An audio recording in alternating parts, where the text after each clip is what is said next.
बछौड़ी नेपाल वाली मरले बछौड़ी नेपाल वाली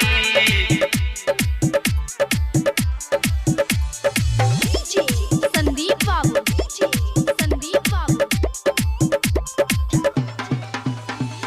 एकरे पीछे हम बानी पागलाइल जहिया से छौड़ी के लहंगा किनाइल जहिया से छौड़ी के लहंगा किनाइल एकरे पीछे हम बानी पागलाइल जहिया से छौड़ी के लहंगा किनाइल खाली बतिया बोले लाइल हंग वाली खाली बतिया बोले हंग वाली आँख मरले बा छौड़ी नेपाल वाली आँख मरले बा छौड़ी नेपाल वाली आँख मरले बा छौड़ी नेपाल वाली मरले बा छौड़ी नेपाल वाली आँख मरले बा छौड़ी नेपाल वाली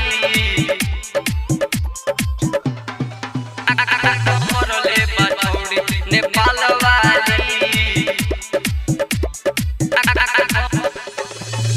लहंगा किनाइल बाटे खूबे मुँह जोड़ी रखी ह बच्चा के गोरी छोटे बाट छोरी नेपाल वाली लहंगा किनाइल बाटे खूबे मुँह जोरी रखी ह बच्चा के अब तो छोटे बाट छोरी खाली बतिया बनावे हंग वाली खाली बतिया बनावे हंग वाली आँख मरले बा छौड़ी नेपाल वाली आँख मरले बा छौड़ी नेपाल वाली आँख मरले बा छौड़ी नेपाल वाली संदीप मरले बा छौड़ी नेपाल वाली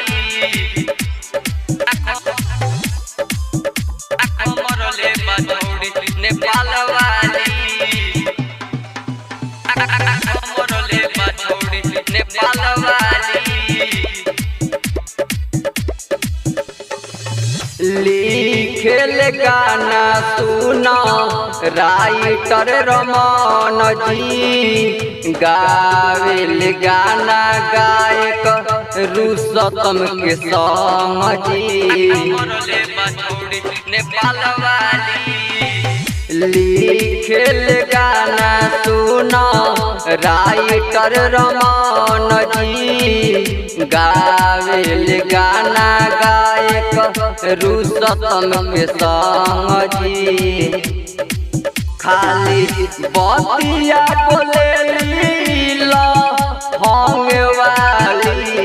खाली बतिया बोले हंग वाली आँख मरले बा छौड़ी नेपाल वाली आँख मरले बा छौड़ी नेपाल वाली आँख मरले बा छौड़ी नेपाल वाली।